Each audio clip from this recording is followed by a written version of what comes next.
Hi friends, welcome to KD service channel. இன்றைக்கி வந்து ஒரு மோட்ரு ஓடலன்னு சொல்லி பஞ்சாயத்து போர்டு மோட்ரு அது வந்து பார்க்குறதுக்கு தான் வந்திருந்தோம். அது என்ன ஆயிடுச்சுன்னு சொல்லி வீடியோவில் காட்டுறேன். இப்போ பார்த்தீங்கன்னா மோட்ரு மெயின் ஆஃப் பண்ணி வச்சுருந்தாங்க. மோட்ரு வந்து ஓடலன்னு சொல்லிட்டு யாரும் போட்டுறக்கூடாதுன்னு ஆஃப் பண்ணி வச்சுருந்துருக்காங்க. இப்போ நான் வந்துட்டு வோல்டேஜ் எப்படி இருக்குது என்னன்றதை செக் பண்ணலான்ட்டு முதல்ல வோல்டேஜ் செக் பண்ணுறேன். இது பார்த்தீங்கன்னா MU2 கான்டாக்டு 7.5 HP மோட்டருங்கிறனால ஆம்ஸ் அதிகமாக எடுக்குங்கிறதுனால MU2 கான்டாக்ட் போட்டு ஸ்டார்டர் வச்சுருக்காங்க. இது வந்து நம்ம நார்மல் ஸ்டார்டரோட நல்லாவே தாங்கும் ஆம்ஸ் அதிகமாக எடுக்கிறதுனால. இப்போ பார்த்தீங்கன்னா வோல்டேஜ் வந்து நல்லாவே இருக்குது, மேலே கரெக்டாக வருது. இப்போ என்ன பண்ணலாம் அப்படின்னா முதல்ல மோட்டர் ஆன் பண்ணி பார்ப்போம் எவ்வளோ ஆம்ஸ் எடுக்குதுன்னு.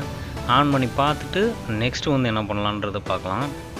இப்போ மோட்டரை வந்து ஆன் பண்ணுறான். மோட்டரை ஆன் பண்ணும்போது பார்த்திங்கன்னா சுத்தமாக ஆம்ஸே காட்டல. சரி அப்படின்ட்டு ஆஃப் பண்ணிவிட்டு இப்போ வந்து மோட்ரு ஒயரை வந்து முதல்ல கழட்டி விட்டுறலாம். மோட்ரு ஒயரை வந்து கழட்டி விட்டுட்டு திரும்ப வந்து மோட்ரு வந்து ஸ்டார்டரை வந்து ஆன் பண்ணி பார்ப்போம். ஆன் பண்ணிவிட்டு என்ன பண்ணணும் அப்படின்னா கீழே வந்து வோல்டேஜ் வந்து கரெக்டாக வருதா, மேலே இருக்கிற மாதிரியே கீழே வந்து வோல்டேஜ் கரெக்டாக வருதா. ஒரு சில இதில் நாப்பு வந்து ஒட்டாமல் இருக்கலாம், உள்ளுக்கு ஏதாவது போய் மாட்டியிருக்கலாம். அதனால் வந்து வோல்டேஜ் வந்து மேலே வரும், கீழே வராமல் இருக்கும். அதனால் கூட மோட்ரு ஓடாமல் இருக்கலாம். ஸோ இப்போ வந்து கீழே வந்து வோல்டேஜ் முதல்ல செக் பண்ணிக்கலாம். வோல்டேஜ் முதல்ல செக் பண்ணும்போது என்ன ஆச்சு அப்படின்னா லைட்டாக லூஸ் இருக்கும், ஒழுங்காக காட்டல. பட் ஆனால் பாருங்கள் மாறி மாறி வருது. வோல்டேஜ் வந்து கரெக்டாகவே வருது இதுலேயும். அப்போ இதுலேயும் எந்த ஃபால்ட்டுமே இல்லை, ஸ்டார்டரில் எந்த ஃபால்ட்டும் இல்லை. இப்போ மோட்ரு வந்து பாடி ஷார்ட் செக் பண்ணலாம். மோட்ரு வந்து பாடி ஷார்ட் செக் பண்ணிவிட்டு அதுக்கப்புறமா என்ன பிரச்சனைங்கிறத பார்த்து தெரிஞ்சுக்கலாம். இப்போ பாடி ஷார்ட் செக் பண்ணிடலாம். பாடி ஷார்ட் செக் பண்ணுறது எப்படின்னா லைனில் ஒரு ஒயரும் மோட்ரு ஒயரில் ஒரு ஒயரும் வச்சு லைட்டு எரிஞ்சுது அப்படின்னா பாடி செட் ஆகிடுச்சு. இது வந்து பார்த்திங்கன்னா தண்ணி வந்துகிட்ருக்கு. இந்த மோட்ரு வந்து ஓடலை, ஆனால் தண்ணி வந்து பிளாஞ்சில் வந்துகிட்ருக்கு. இதில் வந்து நான் ரிட்டன் வால்வு வந்து போயிடுச்சாட்டுக்கு. அதனால் NRV போனதுனால என்ன ஆகிடுச்சு அப்படின்னா இதுக்கு பக்கத்துலேயே ஒரு கேணி இருக்குது.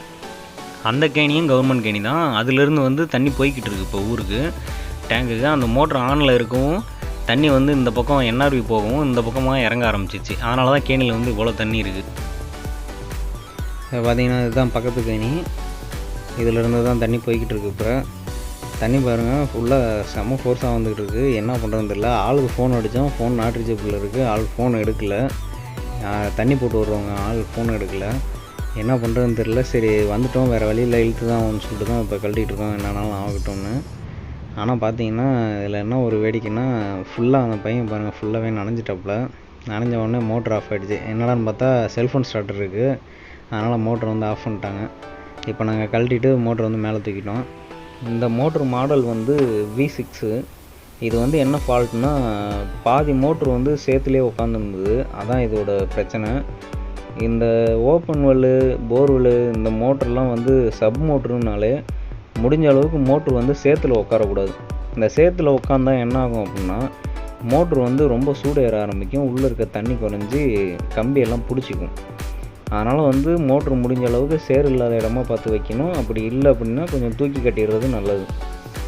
இந்த சேத்துல உட்காந்துருந்தனால தான் இந்த மோட்ரு என்ன ஆகிடுச்சு அப்படின்னா ஃபுல்லாக கம்பி வந்து மெல்ட் ஆகி பாடி செட் ஆக ஆரம்பிச்சிச்சு. இது இந்த மோட்டரில் அந்த பிரச்சனை தான். இதை வந்து நாங்கள் எடுத்துகிட்டு கடைக்கு போயிட்டோம். கடைக்கு போய்ட்டு சரி பண்ணி கொண்டு வந்து இறக்கலான்ட்டு எடுத்துகிட்டு போயிட்டோம். சரி, ஓகே ஃப்ரெண்ட்ஸ், நெக்ஸ்ட் வீடியோவில் மீட் பண்ணுவோம். பாய்.